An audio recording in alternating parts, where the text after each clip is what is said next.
Good morning. हम political second जिसका अध्याय 2 मौलिक अधिकार, नीति निर्देशक तत्व एवं मूल कर्तव्य का अध्ययन कर रहे थे। चैप्टर का अंतिम भाग जिसे आज हम पढ़ेंगे, और कल हमने जो पढ़ा था, ऐसे पूरी क्लास में हमने जो पढ़ा था कि जो नीति निर्देशक तत्व है उनका क्या महत्व है। इसके बाद हम पढ़ेंगे कि नीति निर्देशक तत्व एवं मूल अधिकार जो है हमारे, उनके बीच में क्या संबंध।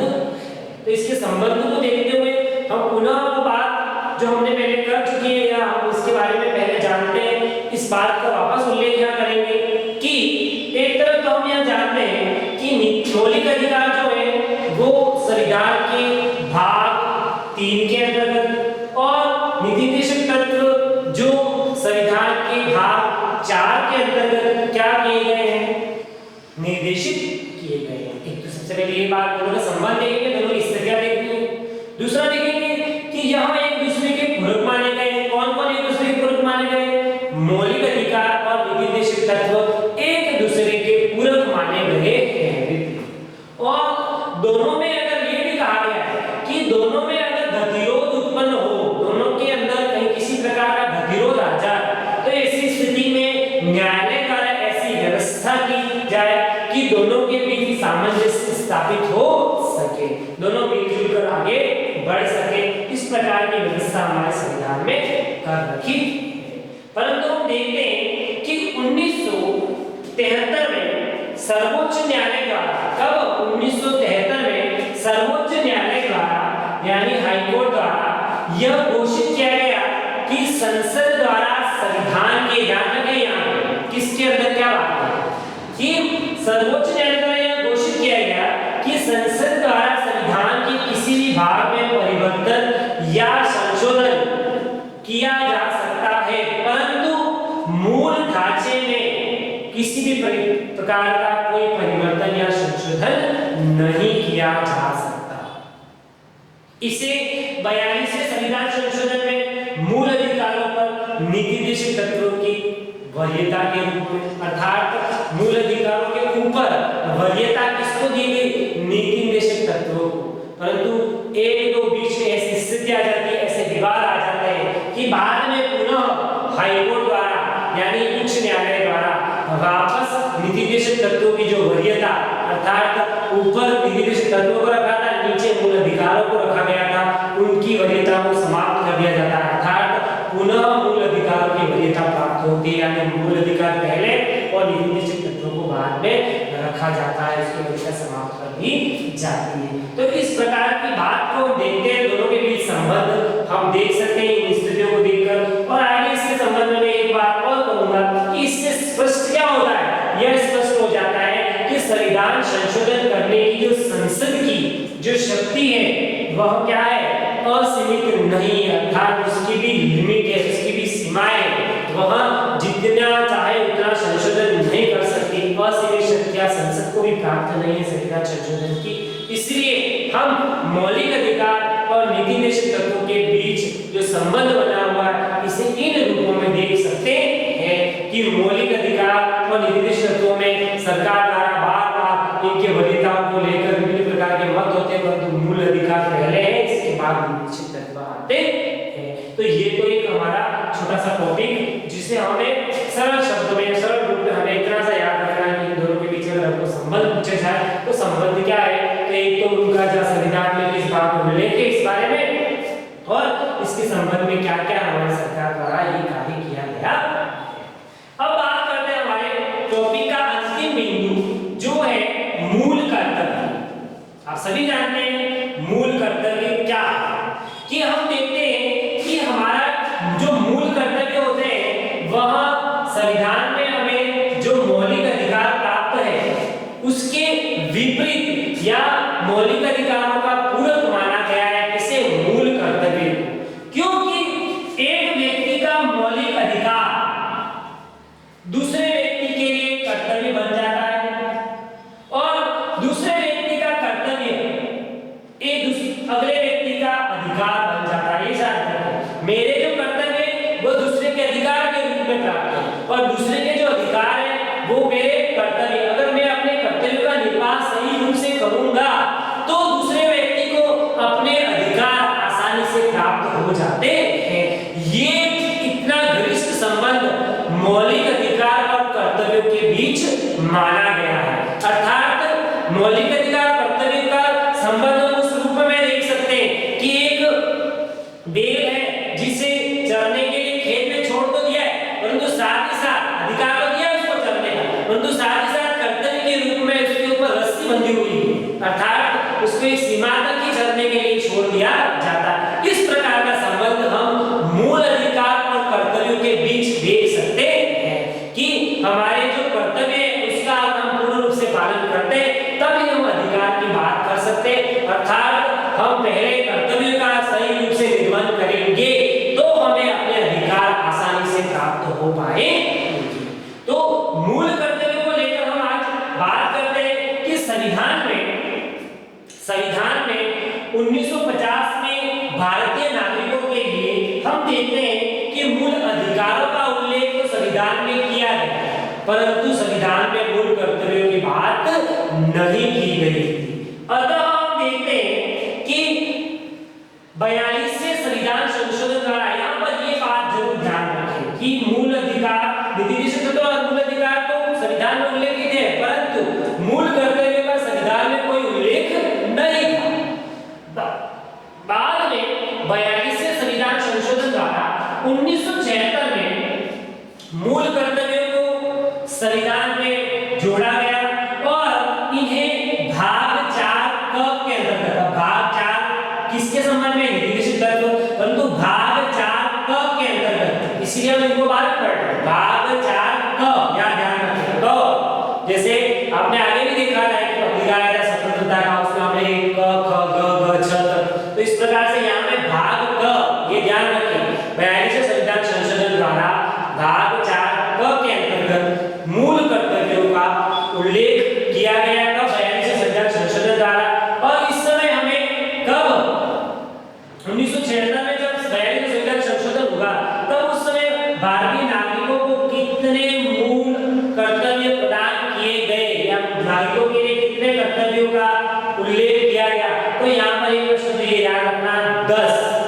परंतु हम बाद में देखते हैं, आपने आपको लिखा लिया है कि बाद में 86वें संविधान संशोधन द्वारा, बाद में 86वें संविधान संशोधन द्वारा 2002 में 11वां हमें मूल कर्तव्य जो शिक्षा के अधिकार के रूप में प्रदान किया गया। कौन सा?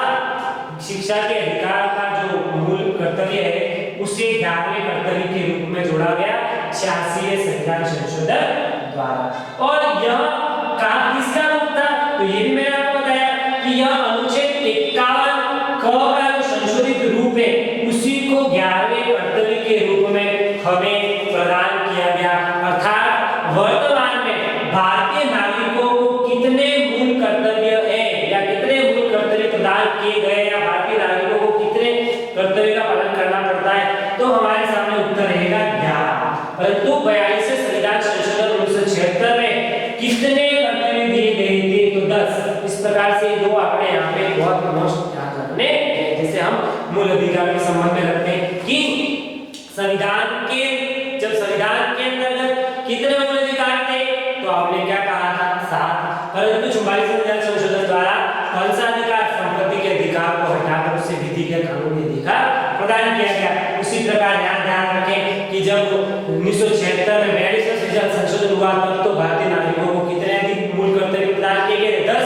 परंतु 86वें संविधान संशोधन द्वारा 2002 में 11वें कर्तव्य के रूप में और कर्तव्य जोड़ा गया जो अनुच्छेद 51 क का ही संशोधित रूप था। ये भी थोड़ा सा आपको ध्यान रखना है।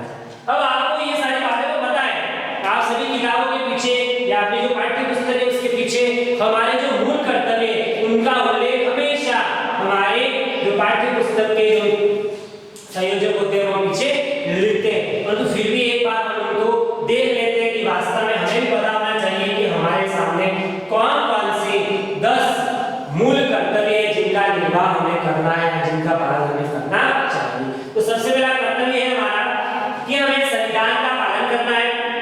उसके आदर्शों, संस्थाओं, राष्ट्रध्वज है, राष्ट्रगान है, इन सब की हमें क्या करना है, सम्मान करना है, आदर करना है। ये तो हमारा पहला कर्तव्य हो जाता है। दूसरे कर्तव्य में हम देखेंगे कि भारत की स्वतंत्रता के लिए जो हमारे राष्ट्रीय आंदोलन हुए और जिनको प्रेरित करने वाले, यानी जो हमारी स्वतंत्रता के लिए जो राष्ट्रीय आंदोलन हुए उनको प्रेरित करने वाले जो कुछ आदर्श है उन्हें हमें संजोकर रखना है और उनका हमें आदर करना है। ये हमारा दूसरा मूल कर्तव्य हो जाएगा। तीसरा कर्तव्य हमारा हो जाएगा कि हमें भारत की प्रभुता अर्थात स्वायत्तता, किसी प्रकार की बाहरी नियंत्रण से बचाव, उसको बोलते हैं प्रभुता, एकता तथा अखंडता को बनाए रखना है या अक्षुण्ण करना है, इसको कभी भी टूटने नहीं देना है, इसे हमेशा बनाए रखना है। ये हमारा तीसरा कर्तव्य हो जाएगा। चौथे कर्तव्य की बात करते हम देखेंगे कि देश की रक्षा करनी है तथा कभी हमें आह्वान किया जाने पर या कभी हमें बुलाया जाए, आह्वान किया जाए तो हमें राष्ट्र की सेवा या देश की सेवा के लिए तत्पर रहना होगा। ये भी हमारा क्या है, मूल कर्तव्य है। अगला कर्तव्य है हमारा कि हमें अर्थात प्रत्येक नागरिक को भारत के सभी लोगों में समरसता अर्थात एक समान भाव, समान भातृत्व, भाईचारा रखना है, भावना का निर्माण करना है और भेदभाव का त्याग करना है। साथ ही साथ ऐसा कहा गया है कि ऐसी प्रथाएं इनको त्याग देना है जो स्त्रियों के सम्मान के विरुद्ध हो। तो इस प्रकार की बात भी हमारे लिए कर्तव्य के रूप में हमें दी गई है। आगे हमारा कर्तव्य क्या रहेगा कि हमारी संबंधित संस्कृति, ध्यान रखें हमने जो संजो कर रखी है हमारी जो प्राचीन संस्कृति है और उसकी जो गौरवशाली परंपरा है उसके महत्व को समझना है और उसका संरक्षण करना है। ये वर्तमान समय की हमारे जो नौजवान है, वर्तमान समय की जो पीढ़ी है उसके लिए ये सबसे महत्वपूर्ण कर्तव्य मानता हूं मैं। और आगे देखेंगे अगला कर्तव्य हमारा कि प्राकृतिक पर्यावरण जिसके अंतर्गत वन है, झील है, नदी है, वन्य जीव है, इनकी रक्षा भी करनी है और साथ ही साथ हमें प्राणी मात्र के प्रति दया का भाव रखना है। ये भी हमारा क्या है, मूल कर्तव्य है।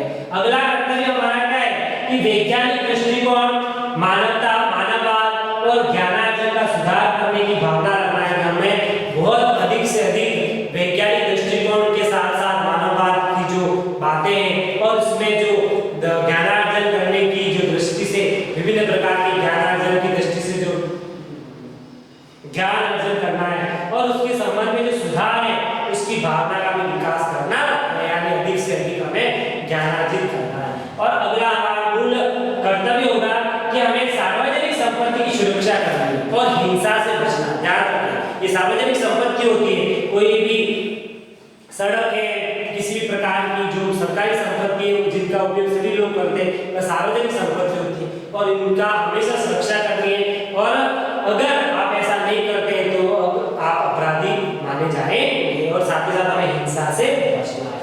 और अगले कर्तव्य के रूप में हमें बताया गया है कि व्यक्तिगत व सामूहिक गतिविधियां जो भी होती है या ऐसे सभी क्षेत्र जहां व्यक्तिगत या सामूहिक गतिविधियां होती है उनके उत्कर्ष के लिए अर्थात उनके विकास के लिए हमें किस प्रकार का प्रयास करना है, सतत प्रयास करना है। और साथ ही साथ जिससे हमें राष्ट्र निरंतर बढ़ने लगे या राष्ट्र की हमेशा निरंतर प्रगति हो और वह उत्कर्ष की नई ऊंचाइयों को छू ले अर्थात और आगे बढ़े, विकास के लिए तो विकसित हो, इस प्रकार की स्थितियां पैदा करने ये भी एक नागरिक के रूप में हमारा कर्तव्य है। और अगला कर्तव्य हमारा है कि राष्ट्र की प्रत्येक माता पिता या संरक्षक या अभिभावक का यह कर्तव्य होगा कि वह अपने 6 से 14 वर्ष की आयु वर्ग के बच्चों को या बालकों को, अपनी संतानों को शिक्षा के अवसर प्रदान करवाए। ये भी प्रत्येक माता पिता, अभिभावक या संरक्षक का क्या होगा, कर्तव्य होगा। इस प्रकार से संविधान के द्वारा भाग 4 के अंतर्गत हमें यह 11 मौलिक या मूल कर्तव्य प्रदान किए गए हैं। और अंतिम में हम देखेंगे कि मूल कर्तव्यों की आलोचना के रूप में हम 2 बिंदु जो हमारे हैं तो उसको भी देख लें कि मूल कर्तव्य का अगर हम आलोचना करें या मूल्यांकन करें तो हम देखते हैं कि सबसे पहला मूल्यांकन तो इसका इस रूप में होगा कि अगर किसी व्यक्ति द्वारा इन कर्तव्यों का उल्लंघन किया जाता है या उल्लंघन करता है या इनको नहीं मानता है तो इसके संबंध में किसी भी प्रकार की दंड की व्यवस्था नहीं की आलोचना किस रूप में करेंगे, और दूसरी इसकी आलोचना करेंगे कि इसके जो आदर्श है, इसमें जो शब्द काम में लिए गए वो बहुत ही अत्यधिक आदर्शवाद है, अर्थात लोगों को समझने में बहुत ही कठिनाई आती है। जैसे अपन देखें कि यहाँ पर संबंधित संस्कृति है, वैज्ञानिक दृष्टिकोण है, उत्कर्ष है, ये इस प्रकार के जो शब्द है वो अत्यधिक आदर्श माने जाते हैं, तथा इन शब्दों का जो शाब्दिक अर्थ होता है वह लोगों के समझ में नहीं आता है। इस प्रकार के शब्दों का जो कर्तव्यों के अंदर क्या किया गया, प्रयोग किया गया, वह ज्यादा ही आदर्शवादी माने गए हैं। तो इस प्रकार से ये छोटी सी इसके सामने मूल्यांकन हम कर सकते हैं। फिर भी हम देखेंगे कि एक मूल कर्तव्य की अभाव में या मूल कर्तव्य के अभाव में हम मूल अधिकारों की बात या मौलिक अधिकारों की बात नहीं कर सकते, और ऐसा महत्व इनका था, इनका महत्व था, इनके महत्व को देखते हुए ही इन्हें वापस संविधान में शामिल किया गया, क्योंकि इनके बिना इसकी हम कल्पना नहीं कर सकते, मौलिक अधिकारों की कल्पना नहीं कर सकते। इसलिए संविधान में बाद में भी इन मूल कर्तव्यों का क्या किया गया, समावेश किया गया। और इसी के साथ हमारा इकाई फर्स्ट का अध्याय 2 मूल अधिकार, नीति निर्देशक तत्व एवं मूल कर्तव्यों का ये अंतिम आपका अंतिम क्लास थी। अगला लेसन हम नेक्स्ट क्लास में करेंगे।